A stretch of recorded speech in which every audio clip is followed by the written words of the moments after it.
What's that movie called again? Bring Her Back. Hey, what up YouTube? We're here to watch Bring Her Back.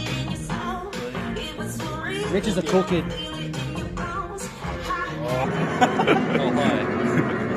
We just watched it. Review coming soon, boys. You'll get it.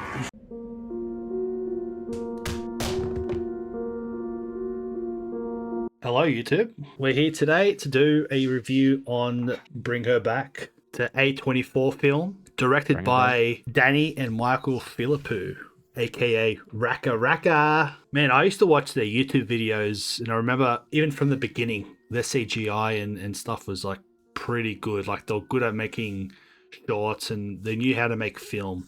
In the past 5 years, they've made their debut in cinema with Talk to Me, and now this is their second film called Bring Her Back. Sound designer Emma Bortingen. The main cast: Sally Hawkins as Laura, Sora Wong as Piper, and Billy Barat as Andy. Alright, so let's do a non-spoiler section, and then we will spoil it, and I'll put a disclaimer on the video. Kick it off, Jared. What did you think? Jared Bolden, the 16th. It's pretty good. It was good. It was near great, I reckon. Everything in it was scary and intense. I did enjoy the story. How you going? And You did or you didn't? I did. And Okay. yeah, I think I did like the story. And I think coming into spoiler territory, I think the whole what would you call it? I guess the lore and the understanding of the whole premise of the movie, because we went in blind, didn't we, guys? I went in blind. I had no clue what it was going to be about. Yeah, I Just had that it was a barely. horror film. Yeah, I just knew it was going to be some psychological thriller, and then I turned off the video when I heard that. That's all I knew about it, and I knew oh, that's pretty up my alley, psychological thrillers and A24. Sucker chocolate. Yeah, you know. Sucker cha. Yeah, it had that good elements of it. It was very intense. The characters were very, very good. It was very uncomfortable, some sequences, and how I guess when you put no spoilers on it, it's hard for me, boy. Hey, that's what I wanted to. Some of the characters, how they interacted with each other, was very intense and crazy, and it made me cringe a bit, not in a good way, because it's just this is very uncomfortable. So you're not saying this was a cringe? This is cringe. Yeah, and a lot of the work and the I guess there's a lot of violence in it, was very well done. Holy crap, too well done. I kind of wish it was, but I wish it wasn't as good. Okay. I'll let the folks at home know that we watched this in the movies together. If anyone I wish that they did a test screening reaction of us, because I cartoonishly kicked my legs in the air because I couldn't handle it. I know the other two boys in this screen. You didn't see my legs kick up, Josh? I was If the chair wasn't bolted down, he would have flipped backwards. That's how much it was like it was a roller coaster ride. Damn, son. What part? Oh, damn, we can't talk about that, but yeah, we'll talk about that later. We know the part, though. We know the part when it happened. That was, yeah. I believe I'm pretty good with gory stuff, but I think I haven't seen a full big horror movie this extreme in Fizz. Oh, well, we did see Final Destination, but that 1.5 scene of this whole movie is nothing compared to, I don't know. I don't think I've ever seen something like that ever happen in a movie. We'll get to that in spoilers, but yeah, I think just the whole idea of it was a bit, besides the violence, it was a bit confusing. I guess near the end of the story, but I think when we talked about it afterwards, Mitch sort of pointed out some good things about it, and I was just yeah, that's true as well. So I agreed with him on that. I think the whole the way it works. I guess the horror movie, supernatural elements, Psychomenological. psychological. It's very hard like that because yeah, I think it was done pretty good, and I hope they keep making films like this. Talk to Me, I like Talk to Me a lot, and I like this a lot. I haven't watched Talk to Me. Yeah, I forgot that I've got my streaming service in the other house. But anyway, so your go, Mitch. Yeah, well, someone who has seen Talk to Me as well, wasn't a big fan of that one. It had some decent, cool moments, but overall, I thought the premise of it was very convoluted. But segueing into this, that's the only thing I knew about this film, that it was directed by the same guys that did Talk to Me. Premise-wise, I had no clue, but walking out of it, can strongly say that I think this was probably my favorite film of the year. It came by left field for me. Every moment in it, I just really enjoyed. The performances were amazing, and I'm the type of guy that normally hates Australian or Kiwi accents in films, especially the Aussie accent. But the performances in this and the direction, it's just so grounded that it feels natural. Whereas there's a lot of films out there where the Aussie accent just seems to be over embellished. Yeah, I second that. Bottom line is what makes this movie really work is the performances, how grounded they are, and how they can go from 1 to 11 in a heartbeat. Especially, I got to give a lot of props out to what's her name? I've forgotten it. Laura. Sally Hawkins.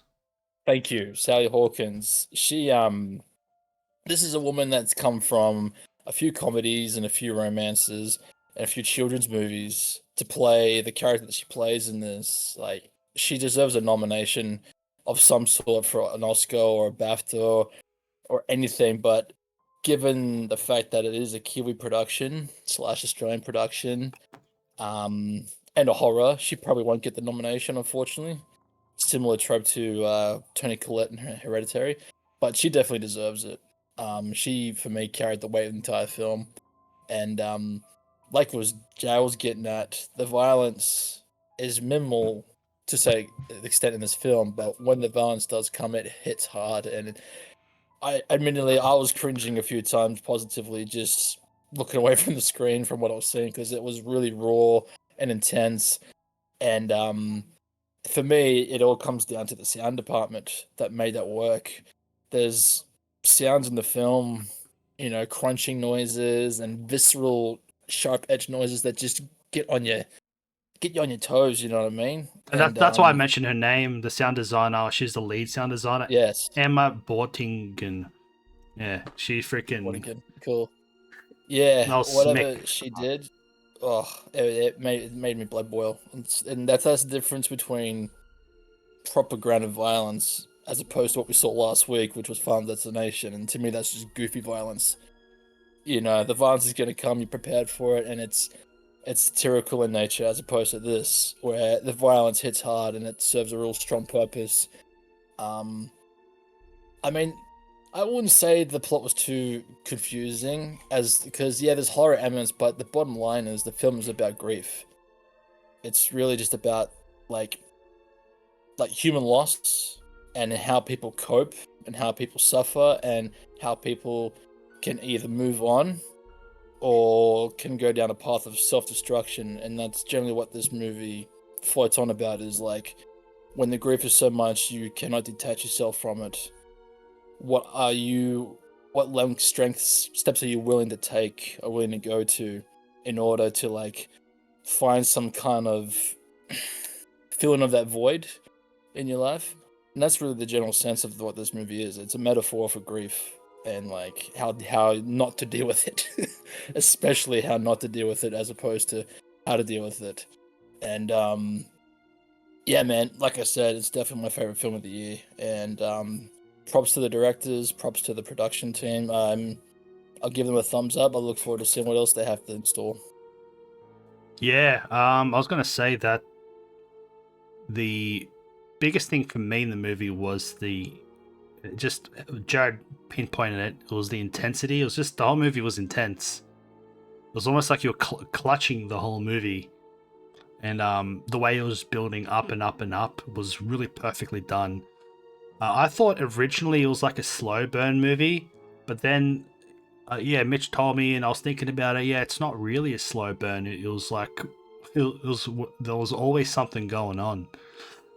So actually, first things I'll say is, if you like horror movies or you like, thrillers, just go watch this movie because it was a full Australian cast and everything. So it's good that they're starting to make Australian films again that are actually good and that I can tolerate. We can tolerate, because I can't tolerate many Australian films. But yeah, I know it would be good if everyone could like support Australian films again. Yeah. From But yeah, no. Josh So just had a stroke. yeah, so it was a very intense movie. Honestly, everything about it was good. The intensity, there wasn't barely any CGI, even though like Danny, the Philippou brothers are kind of known for their crazy special effects, but there wasn't really special effects in this. It was all like prosthetics. Like the prosthetics were done really well. Yeah, it was just so surprising. The second film they made, it was this good. Like they've got a real talent for directing, and they also wrote the movie. I believe Danny, one of the brothers, also wrote the movie with another writer. So they directed and read it, and they're so new to the space. I'm really curious to see what else they make. But yeah, so I'll start off with, before we go into the spoilers. So yeah, go watch this movie. That's basically our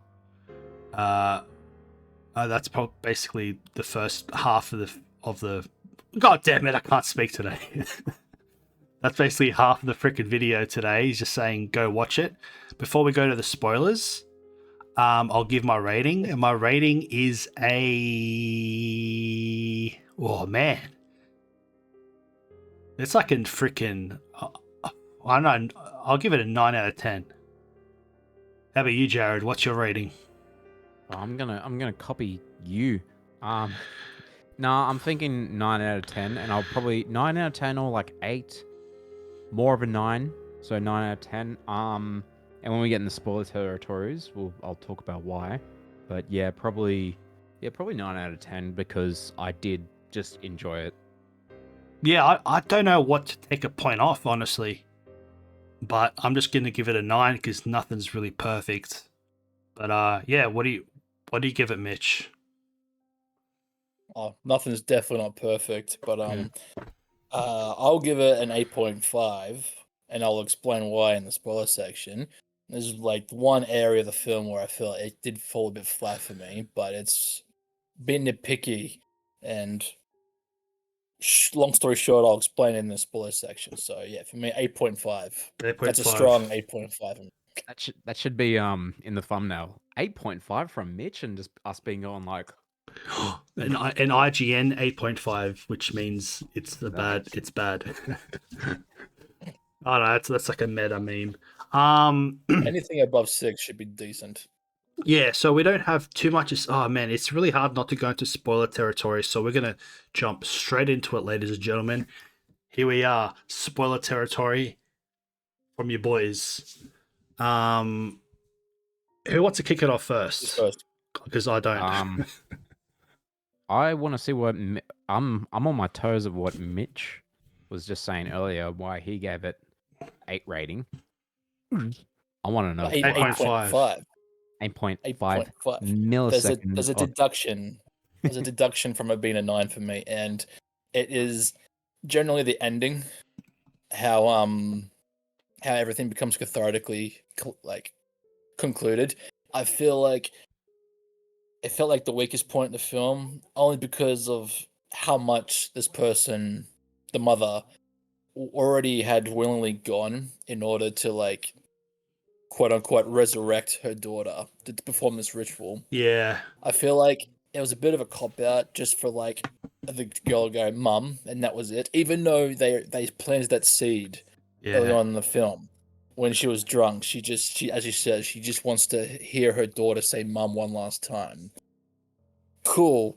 I just feel like leading up to that moment, she's killed that character, she's killed such and such character.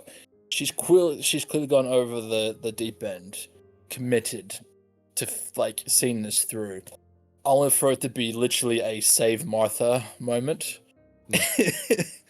To me, that felt just a bit of a cheap shot and a plot convenience for Piper, who's generally the main character of the film, to escape. And like, I just feel like, I don't know. I just feel like if they just had one final more punch, or even like, seriously, when that scene happened, I thought Piper was tricking her, and I would have been happy with that if she's like just said mum, because we've already established before she was trying to encourage Piper. You can call me mum if you want, and stuff. I thought that was just Piper's way, because she was no way getting out of that. She's partially blind. She's already like being drowned by a woman who's twice the size, so she's not going to be able to escape her. Plus, there's the little demonic boy waiting on the side as well, which is always a threat in the film, a very intense threat. I just thought Piper tricking her by saying mum, giving her the edge she needs to like just injure her, tear off a bit of her arm, which was already like basically open. Just something that would allow Piper to escape. And that be the moment where the mother's like, she no longer has the strength or energy anymore to pursue the matter and kind of just gives up. I feel like that would have been a bit more of a rewarding ending, so to speak, instead of her just saying, "What have I done?" It's just. Who was supposed to turn into the daughter? Was it Piper? Was it the kid? Or wasn't the dead the frozen daughter? No, as far as I understand it, the dead body of the daughter was going to be eaten by the demon, the kid, and through the ritual of drowning Piper, the demon would have brought over the spirit to Piper. I think by possibly biting her or something. I'm not sure. As we saw in the video footage, that's what kind of happens. And so the spirit of her original daughter would then be fed into Piper. Okay, so Piper. I mean, yeah, I don't want to criticize her too deeply, but I do feel like it would have been perfect if Piper saying "mum" would have made Sally think that, oh, okay, it's her now.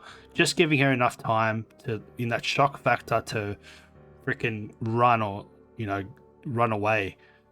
But it seemed like she's like, oh, I can't do it anymore. It was a very small thing, but it was like probably a 5-10 second scene that could have been cut, and Piper just running, putting more effort into running or something. But yeah. Anyway, that's a little thingo. Yeah, I didn't even think about that. I was kind of, I think for me, I was mainly just sort of more thinking is probably just my dumb ass, but I was like, how does this ritual work? And what Mitch said before, like, I am kind of glad that they didn't be like, so here's how it works. You get the finger, then you like that. But it shows us how it works basically, but just only a little bit. And I guess I'm not the biggest fan of this. I'm not really usually the biggest fan of that kind of possession horror, I guess. Like that, because there's just like so many rules, and it's like, wait a minute, if that works then how come that works then? Like, and how come, I guess the big thing is like, the zombie kid, even though how great he was, it's just like, how come he wasn't like constantly biting or constantly eating all the time? Why was it only just like every once in every blue moon he would just like start drinking milk and biting stuff like that? Milk. And I guess I can understand it could probably be unpredictable. Like the demon could just be like just weird and just be like, I don't know, man. Like, and when to answer your question, I agree. Sorry, yeah. To answer your question, remember early on in the film, originally it was only supposed to be Piper going to the house. The older brother was not originally supposed to go. Yeah. So I feel like whatever plans the mother had to perform the ritual, she had to delay on the count of the big brother. You know what I mean? So I think in saying that, this demon basically has to feed on something on a regular basis. And that's why this thing started to get more aggressive and started like harming itself and harming people around it. Because this ritual was only supposed to have taken place a day or two. But the mother had to deal with getting rid of the big brother first. And so there were setbacks and pushbacks and all that. So her big plan was kind of hurdled. And that's why this demon or whatever was getting impatient, because it needs to feed on something. So it starts small, it starts eating flies, it starts chewing on a knife, it starts chewing on the table bench, and it's working on it. And then eventually it started turning on the actual mother itself. Yeah. Yeah, know, it was that- it was that's- kind of that it was a was my take on natural it. a natural progression. Like, yeah, it started with the flies, and then like the milk, and the knife, and then he started eating himself. So that's when it started to Yeah. be like, okay, now it's getting a bit too far. Like they need to start doing the transition now. But also, you saw the mother, that scene when the zombie boy, I got to remember his name real quick. It's Demon. It's not a zombie, it's a demon. Demon. Get it right. Painful. Yeah, where he Call it Damon if you have to. where for him to get retrained, basically, she does this thing on her head with a circle. So I'm thinking the circles kind of bring him back to baseline for a little bit. And, and you'll see stuff like that. He'll start eating his skin, and then she's like, "Oh, okay, I'm gonna start drawing circles and stuff like that." Yeah, So I I think think that explains it to me. Yeah. But also my dumbass is like, why circles? I But mean, now it's a supernatural thing. They didn't explain anything about that. It's just which was kind of good. yeah. But like, I think my mind kind of just goes, like I do question stuff a lot, and I think there's been like a lot of supernatural possession horror movies which I've seen, which I've liked, not because they're like explained to me like, here you go, Jared Boland, here's the manual script of how this works, sort of thing like that. But If sort of they just, like, did really- provide you the manual script, would you read the whole thing? Yeah, exactly, like that. But no, I'm saying like the good ones that have done stuff like this, like the paranormal possession thing, where it's more basic, like less elements, sort of thing like that, and it's like it doesn't feel too much. And what we said before, how some movies spoon feed you crap, like it didn't feel like that. But that's just my Definitely not. nitpicking. That's my nitpick on the movie, and that's why I sort of rated it a 9 out of 10, basically. That was only really my sort of Squarm.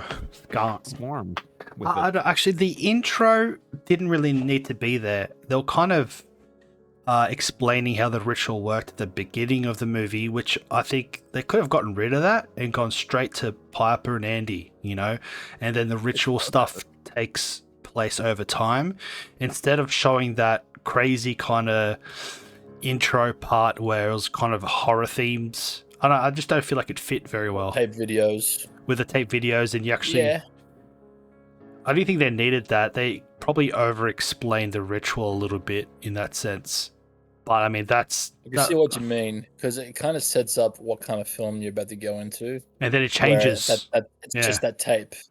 You Yeah, know, I thought I was going to get way into more demonology, cult kind of stuff, even though on the surface layer it does that.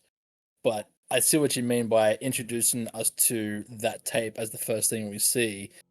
It's kind of setting up to like introducing like a whole town of people that are in on this or something, yeah, you know, like a different instead of it vibe. being just this grieving mother. Yeah, it was a different vibe of a movie in the beginning than what we got, and what we got True. was way better than that 2-minute intro. But anyway, yeah, the I don't know. It makes you think like Sally wasn't that bad. She was bad, but in the same sense, it's like, what if all you have is your daughter, and then your daughter dies, and then you find out there's a way you can bring her back? Would you go through some of the length she did? Maybe That's what I was getting at. Yeah. That's the point. Like, it's the theme of grief, man. It's like you can either move on from it or let it consume you. And she's an example of letting it consume her. So yeah, it's difficult to describe, but I feel like the whole ritualistic cult, in terms of narrative perspective, is like the reference of when someone simply becomes corrosive and they are basically a self-destructive person. Like, then on the other side, you got, you know, sub themes of trauma. You got the brother and the older brother who's experienced a lot of trauma himself, but he hasn't let that stuff define him. You know what I mean? He still is first and foremost out to protect Piper. Everything he's done in this film, and even pre apparently events in regards to his father, was always about protecting Piper from the violence and all that of the world. So that to me is what is a perfect example of how to handle grief, how to handle trauma, and all that stuff. Don't let it like mold you into something that you can't escape. You have to let it, you learn from those things and move on. Yeah. The mother couldn't do that. She couldn't. She was willingly, yeah, she was willingly to self-harm and to mutilate and to hurt others in order to get some kind of sense of a feeling void. So yeah, that's simply what I take from it, man. It's just like handle grief properly, seek help. Yeah, but also in saying that, he was a bit flawed himself, which I liked how they showed with with the reason why Papa was blind. This is in the spoiler sections, and like I guess like, and also what I mentioned before at the start of the review, what I liked about the movie was like the characters, because he was just like, you know, he passed away, but like he also hated him as well because he abused him in the past. So, and then the lady, the caseworker lady, just being like, "Oh, you better look at him before he dies," and then like telling him to go kiss him. It's just like, lady, piss off! Like seriously, It's and disgusting. it's just really intense.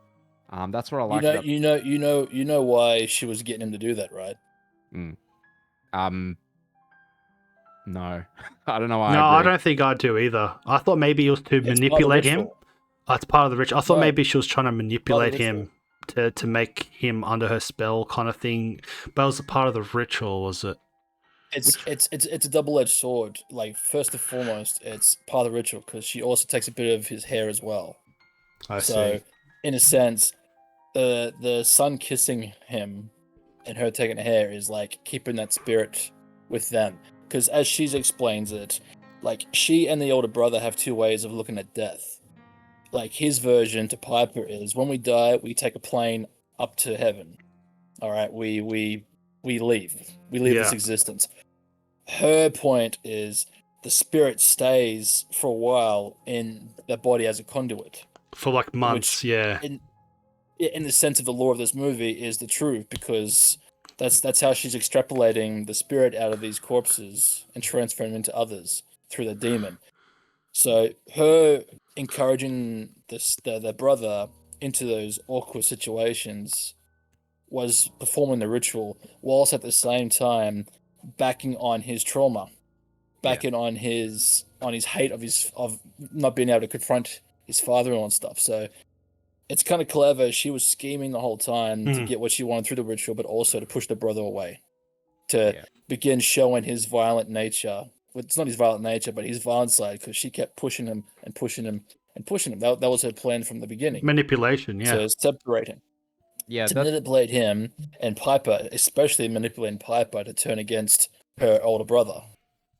Yeah, and that's what I thought. Like the trying to get rid of him, because I think from the beginning, I like the film. I wouldn't say it's predictable, but you can sort of tell straight away she's just like, I want to get rid of you, sort of thing like that, just straight off the bat. There was no, it was written on the wall. Like the first scene you see her, she's like, you know, forgetting his name and stuff like that, and getting him out of the photo and stuff. That funeral scene and how uncomfortable it was. Yeah, I was just like, just like trying to manipulate him and then being like, oh, you got a violent past, and then bringing up the violent past and and then turning Piper against him. So yeah, I did like that, the chemistry between the characters and the whole debate, because he was like sort of on thin ice from the beginning, just like, you know, if he does anything wrong, he's out like that, and already she's a psychopath, so it's like, oh shit, way to manipulate someone. Dude, to me, a pure horror, and that probably one of my favorite scenes in that, or my favorite scene is, for me, it was pure horror, was when she punched Piper in the face. It was a full psychopathic, like 100%. She wanted to bruise her eye hard. It was such good acting. I don't know, something so scary about that scene, where she just like full force punched her in the eye, and then ran out the room. And it was just, that was a crazy scene to me, man. That's like, oh, what freaking evil was that? That was nasty. Yeah, and it does come out of nowhere because it just lingers on her. Because we've seen that. It's perfect because we've seen several times the mother just staring at Piper. Just looking from the veil of the doorway. So it kind of drops your guard into knowing what she's going to do next. And then all of a sudden, she's just like gently rolling up her sleeves. She's putting her brothers everything's gentle, and then all of a sudden, boom, and she like runs out the room. It was kind of shocking for me, man. Yeah, it came out of nowhere. Yeah, it's like, in case you guys don't know, this mother that we're talking about, she plays also the mother in Paddington 1 and 2. Paddington, the bear or something. Yes, the bear. It's a children's movie, man. She went from that to this, basically. Wow, she's British, isn't she? Because I looked at the cast, and I think she's the only British one. No, I didn't know that. I guess. I'm not sure, man. I wouldn't be surprised if she's Aussie, because most of the Paddington cast was English, but they also had a few Aussies in there too. Well, the Southern Australia, like the Victorian or the Adelaide accent, is slightly different. So I thought maybe it was just their accent there. I didn't really notice it, but that's another thing we talked about. Some Australian films, to be like, I think now coming in, especially from these guys, like in Talk to Me, the like Australian atmosphere in the movie, like it didn't feel forced or anything. Like usually a lot of I wouldn't say the Australian films are like forced, but how do we explain it? Because like sometimes when I see watch a movie, and it's full of Australians, it's usually not my favorite movie. Not because I'm anti myself, but I think what you're trying to get at, Jared, is like, let's say the movie was set in Sydney, like there'd be a shot of seeing the Opera House or the bridge. So it's like, aha, this is Australia, Sydney. You get it? You get it? You get it? Oh, look, a kangaroo. You get it? You get it? We're in Australia. Is that what you're trying to get at? Yeah, and I think the worst part is when I think there's been a lot of movies where there's like one Australian actor in it, one Australian character in it, and that one character ruins it. Is always, she'll be right, mate. Yeah, almost like it's supposed to be a comedic character, but all he's just being over the top Aussie. Sometimes when they're not you bloody Yanks, come over here, mate. You got Sheila's, mate. Yeah, you go stone the crows, mate. Like done really bad, and this one felt real. Like I was just like, didn't feel like I was watching an Australian film. It just felt like I was watching a good film with some Australian actors in it. Yeah, but that's the thing. You lose yourself to the moment of the movie. You forget about that, which is testament to how great this film is, man. You forget about the fact that the whole cast is Aussie / maybe Kiwi, but mostly Aussie. So, yeah, I filtered right in, man. Bottom line, I didn't care anything about the location. I've been self-aware that it was an Aussie film, man. I was just, every single scene, I was just like waiting to see what was going to happen next. It had me sucked in from the beginning, man. And a brief mention, this is a horror film, and the fact it did not cheap out on any jump scares, which I loved about it. It wasn't one of those jump scare kind of horrors, like, haha. It literally just, zero. The intensity just comes from holding on a scene, hold on a moment, hearing a sound before seeing the visual, or vice versa. It was just like, yeah, that to me is a cornerstone of a good horror film. It's more psychologically visceral. Yeah. Because we're remembering those moments. We're remembering those sounds. We're remembering those visuals of certain things, when a freaking 10-year-old kid starts chewing on a butcher's knife like that. That's that imagery. Yeah, that stayed on my mind. It was pretty intense, to say the least. And it happened for a reason. It wasn't just there because it's like shock factor. It's like the kid would Correct. actually he would do that. Mm. So, Well, he's trying to eat something. He's eating something. So the first thing he gives him was the knife with the meat on it. Or what was it? Was it cheese? I can't remember what he the gave fruit. him. It was that fruit, the kind of a melon. That's right. Yeah, it was Yeah. fruit, rock melon. So he's eating the rock melon and just kept going and going and going. It was just like, oh, Jesus. Yeah, seeing the kid's deterioration was another horror. Just like the slow deterioration of him, and it's just like, Yep. yeah, that was brutal. There's brief moments where like the actual kid comes back and it's just an utter like turmoil. Like, oh, I feel bad for the kid, man. But then it's like, it's okay, Circle. You're back to being an eating demon. It's just, well, that's just evil. How about Andrew's death? I'm thinking now, did that have any significance to the movie, or did he die kind of cheaply? So I kind of feel like It's definitely a surprise. It was a surprise, but I guess the drowning. I wouldn't say. Sorry, you go. I guess the drowning kind of made it less cheap, but I feel like just running them over and then Andrew dying seemed a bit like a bit of a cheap death, unless it had some significance. Like, did Andrew's death then help Piper because she found him and then was more wary of her or something? I'm just wondering if his death was significant at all, or he just died. I think so, because like I said, the character himself, his whole primal existence at this point in his life was to always protect Piper, to always be there for Piper.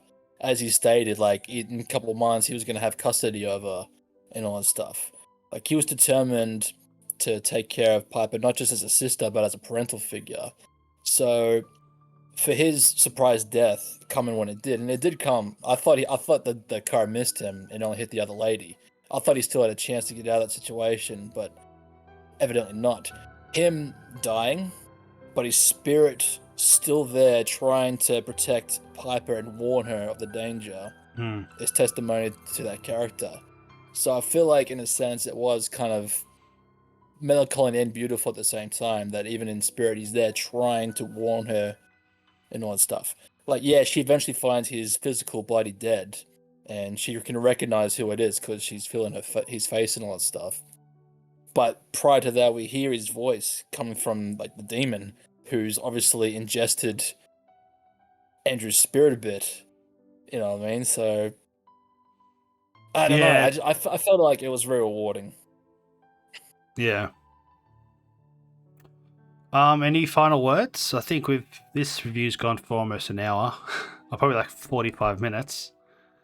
We had much to talk about. It's a good film. Yeah. Well, yeah, I would say that as well. Like with main character's death. Yeah, it was a bit. I think my dumbass was kind of like, he's not dead. He's gonna make a hero comeback, and I'm kind of glad he didn't. It was a very brutal, disgusting death, even though it wasn't gory like that. Just the drowning. Yeah, and like what Mitch was saying before, like what it comes back to her saying the spirit coming around, sort of thing like that. That's why she was hearing the voice of Andy, just like saying her name.